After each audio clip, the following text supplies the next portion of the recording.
Hey guys, welcome back to Bible Fun with the Dunns. Today we're studying Ezekiel chapter number 4 and 5.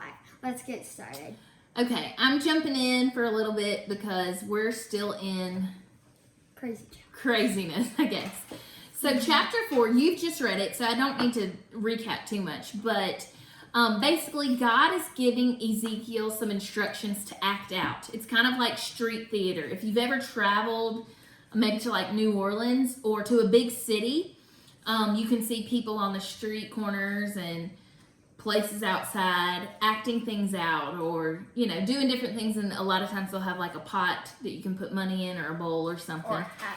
So Ezekiel has this job to do street theater, and I think it's interesting because remember, God reminded Ezekiel that he created him, and he created him for this purpose. He thought he was going to be a priest, and now God's called him to be a prophet. And this kind of prophet is very different from just the kind like a preacher you would see. God giving a word to someone and then just telling it. He's acting it out. And so I'm trusting that God has made Ezekiel with the kind of personality where this is fitting and it makes sense for him because he obeys him and does these really weird things. So in chapter 4, what God tells Ezekiel to act out is actually him acting out physically what the exiles or the Israelites who are not in Israel right now, what they're experiencing spiritually. In chapter 5, God gives Ezekiel another sign act to act out, and these signs symbolize the way that they will respond, God will respond to their rebellion. And it's 3 different ways: sword, pestilence, and famine. So they could die by the sword, like war or whatever. Pestilence, like when the locusts come in and destroy all the crops, things like that. And then famine, when there's no food around. So if there's pestilence, a lot of time that equals famine. So these chapters, just gonna be real, they're odd. We're reading them and we're like, okay, let's take a step back. Let's look at what other people say about this, commentaries, the Bible recap, things like that. Study Bibles. Let's see what they say. But I did need the reminder today, we all did need the reminder that we are not reading to understand every single thing that's happening. In fact, we're not even reading to have all of our questions answered. We are reading this passage to know God. And so we were struggling with some takeaways, and we refocused and said, okay, well, surely we can see the character of God in these first few chapters of Ezekiel, and we decided we could. So, John, what do you know about God because of what we've read in Ezekiel? Okay, so that we know about God is because God is created. He created color, is what God is creator. Jack said. Goodness.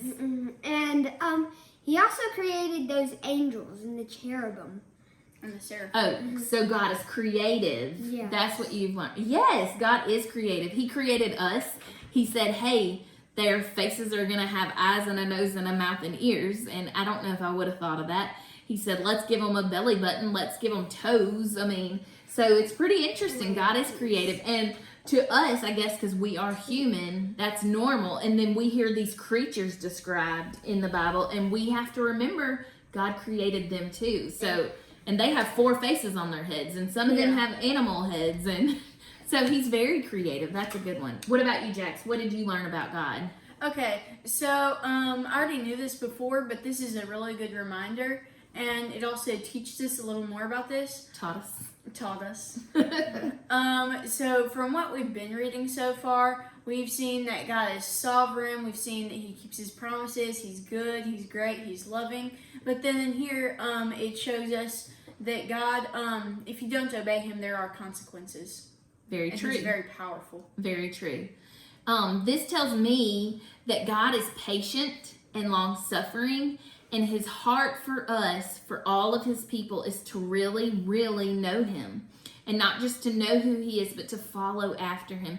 The things that God is telling Israel, like especially in chapter 5, that telling Israel that will happen if they continue to rebel, are things that God has been telling them for a very long time. From the beginning of them becoming tribes, he told them, you're good. If you follow me and worship me, you're set. You're taken care of. You will keep your land, etc. But if you choose to rebel, if you do not continue to follow me, if you break the covenant, the promise between us, these things will happen.